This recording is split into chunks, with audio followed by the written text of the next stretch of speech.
Capítulo 1. ¿Qué es el espiritismo? Es quizá una de las interrogantes más inquietantes para el hombre. ¿Hay vida después de la muerte? ¿Es posible que una vez muertos podamos regresar a este mundo y comunicarnos con nuestros seres queridos? Hablar del espiritismo o del fenómeno paranormal como se conoce en nuestros días no es nuevo, viene desde nuestros ancestros. En las Sagradas Escrituras, por ejemplo, se mencionan espíritus y posesiones diabólicas, lo que nos indica que, superstición o no, este es un fenómeno muy antiguo. En los Evangelios de San Marcos 6, 45, 50 y San Lucas 24, 36, 39, se habla de cómo los apóstoles llegaron a confundir a Jesucristo con un fantasma cuando lo vieron caminar sobre el agua. O incluso el mismo Jesús, cuando se les apareció a sus discípulos después de su resurrección, les deja en claro que no es un espíritu, sino de carne y hueso. Los inicios. Se le llama espiritismo al acto de entablar una conversación con los muertos. Esta práctica la iniciaron las hermanas Margaret y Kate Fox en los Estados Unidos en 1849. Un año antes, Andrew Jackson Davis publicó el libro Revelaciones Naturales Divinas, donde habló ampliamente sobre el mundo de los espíritus.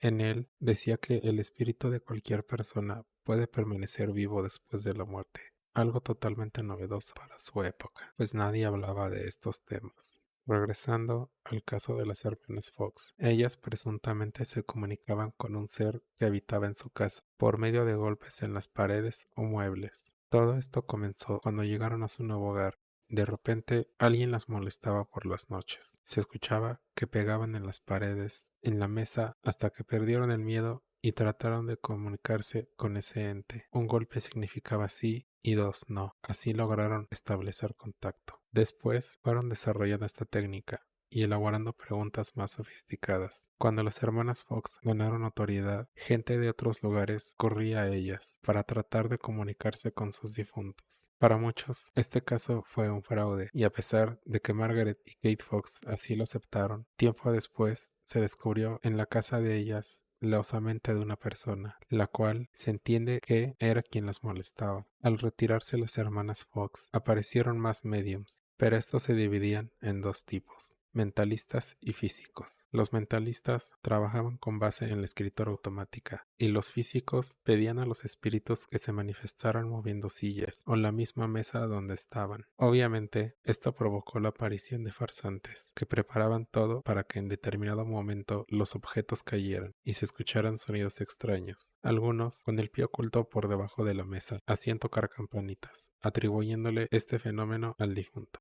Con la utilización de la tabla Ouija se abrió otro aspecto importante en el espiritismo. Las personas que buscaban hacer contacto con un familiar fallecido ya no requerían de un medium, solo estar bien concentrados y esperar las respuestas. Esta práctica continúa hasta nuestros días. Pero, ¿a qué se quedan los espíritus? Una de las hipótesis de por qué el espíritu de una persona no trasciende a otro plano existencial es porque aún tiene pendientes en el mundo de los vivos.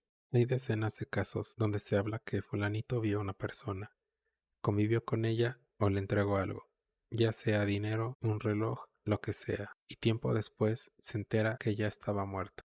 Están también los del adiós, aquellas personas que reciben la visita de algún ser querido, amigo o pareja, y a veces, sin pronunciar palabra, hacen el gesto de despedirse. De antemano, la persona que ve esto presiente o sabe que es un hecho sobrenatural.